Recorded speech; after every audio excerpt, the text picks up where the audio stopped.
बिस्मिल्लाहिर्रहमानिर्रहीम अस्सलाम वालेकुम स्टूडेंट्स। आज की इस वीडियो में हम लेट विक्टोरियन एरा की एक पोइटेस क्रिस्टीना रोज़ेटी की लिखी हुई poem when I am dead my dearest इसको कंप्लीट डिस्कस करेंगे।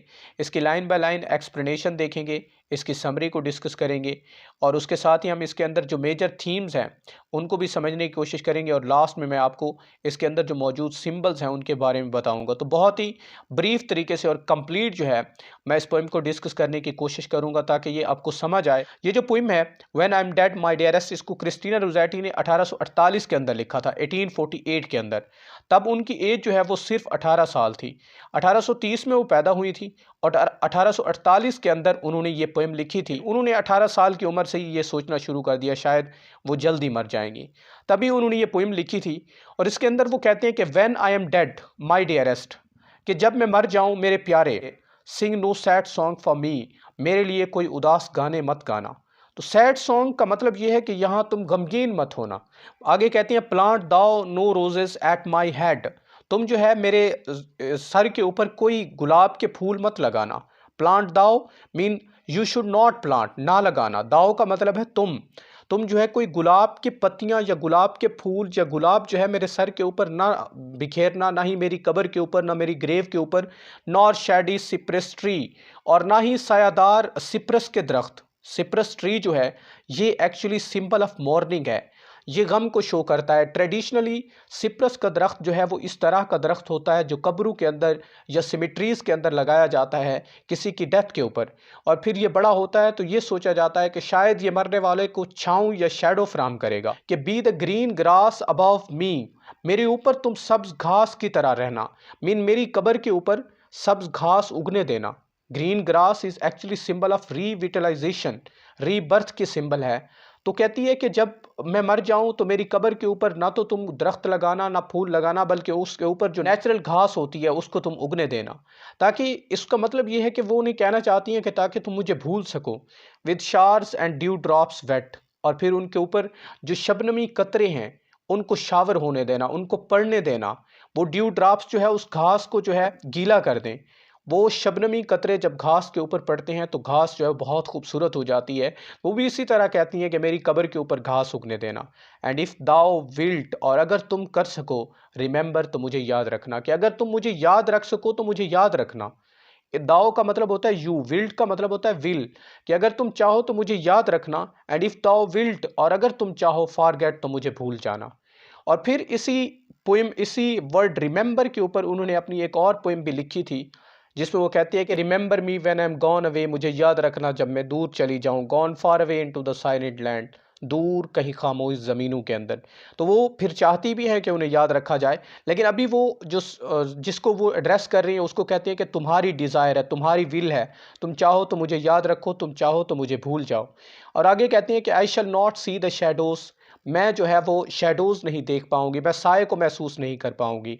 सी द शेडोज़, शेडोज़ उस दरख्त के हैं जिसको वो लगाने से मना कर रही है। सिप्रस ट्रीज मत लगाना, वो सिप्रस ट्रीज के शेडोज़ तो मैं फील ही नहीं कर पाऊंगी, मैं देख ही नहीं सकूंगी। I shall not feel the rain, और ना ही मैं बारिश को महसूस कर सकूंगी। I shall not hear the nightingale, और ना ही मैं नाइटिंगेल के सॉन्ग्स को सुन सकूंगी। नाइटिंगेल एक तरह का परिंदा होता है, that is actually symbol of morning. ये भी सैडनेस की, ग्लूमीनेस की सिंबल है। नाइटिंगेल ये रेफरेंस है ग्रीक मैथोलॉजी और फिलोमेला की तरफ, और वो यहाँ कहना चाह रही हैं कि उस नाइटिंगेल के जो उदास गाने हैं, जो उनकी ग्लूमीनेस है, मैं उसको भी नहीं सुन पाऊंगी। तो यहाँ वो अपनी सेंसेस की डेथ की बात कर रही हैं। मैं जो है सेंसलेस हो जाऊंगी, मेरी डेथ मेरे सेंसेस को भी ख़त्म कर देगी। जब इंसान मरता है तो वो अपनी सेंसेस खो देता है, उसके मुताबिक वो ना शेडोज़ महसूस कर सकती हैं, ना रेन महसूस कर सकती हैं, ना नाइटिंगेल का गाना जो है महसूस कर सकती हैं। Sing on as if in pain, जो ऐसे गाता है कि जैसे वो दर्द के अंदर गा रहा हो। तो मैं नाइटिंगेल के सॉन्ग को भी नहीं सुन पाऊंगी। ड्रीमिंग दाउ द ट्विलाइट, ये तो ऐसे है कि जैसे मैं ख्वाब देख रही हूँ किसी ट्विलाइट के अंदर। ट्विलाइट वो वक्त होता है जब आप शाम के वक्त सूरज को गुरूब होता देखते हैं, ये ट्विलाइट का टाइम होता है। मीन रेड रोशनी नज़र आती है आपको। वो कहती है कि मैं तो ऐसे हूँ कि जैसे मैं किसी ट्विलाइट के वक्त कहीं कुर्सी डाल के कोई पुराना ख्वाब, पुरानी यादें जो है वो देख रही हूँ, जिसके अंदर जो है वो वक्त बिल्कुल रुक जाता है और मैं महसूस नहीं कर सकती कि क्या चेंज हो रहा है। That doth not rise nor set, जो ना तो गुरूब होता है और ना ही तुलू होता है। राइज मीन तुलू होना, सेट मीन गुरूब होना, dot mean does, happily I may remember हो सकता है कि मैं याद रख पाऊँ, happily mean by chance mean by luck हो सकता है कि मैं अपनी सेंसेस को खोने के बाद कब्र के अंदर शायद तुम्हें याद रख पाऊँ, एंड हैप्पीली मे फॉरगेट और हो सकता है कि मैं तुम्हें भूल जाऊँ।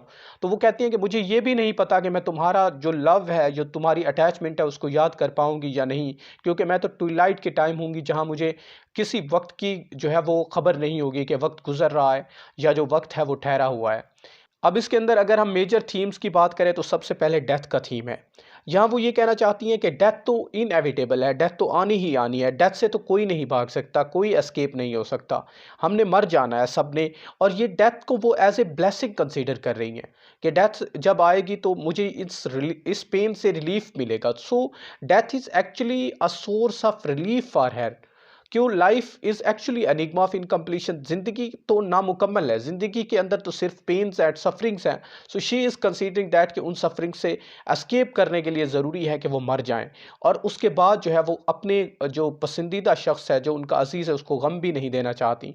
तो वो कहती हैं कि उसके ऊपर तुमने मॉर्निंग भी नहीं करनी। तो second theme is morning, morning भी नहीं करनी तुमने, सैड भी नहीं होना, क्योंकि जो डेथ है it is actually a source of escape from sorrows.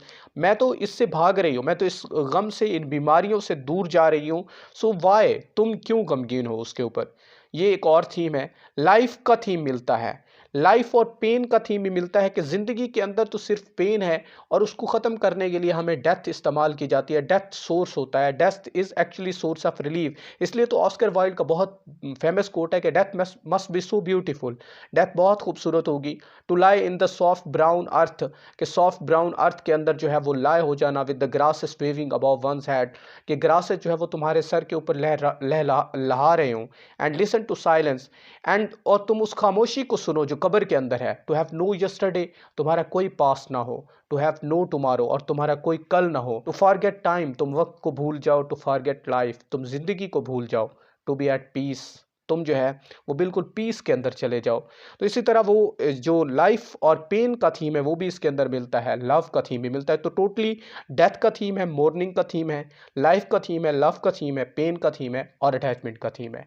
In the end अगर सिंबल्स को हम डिस्कस करें तो सिप्रस ट्रीज की सिंबल है, पहले मैंने आपको बताया है, Cyprus tree is actually symbol of morning. Roses की सिंबल है, roses actually symbol of love. और उसके साथ ग्रास की सिंबल है, grass is actually symbol of rebirth. जो लास्ट में मैंने समरी दी हुई है, आप इसको पढ़ सकते हैं, बहुत अच्छी जो है लिखी हुई है, बहुत मुख्तसर तरीके से आप इसको देख सकते हैं। Thank you so much. और क्रिस्टीना रोज़ेटी की जो बायोग्राफी है उसको एंड स्क्रीन पे मैंने दिया हुआ है, बहुत कंप्लीट मैंने उसको डिस्कस किया है। अगर आपको ये वीडियो अच्छी लगी है सो मस्ट सब्सक्राइब द चैनल।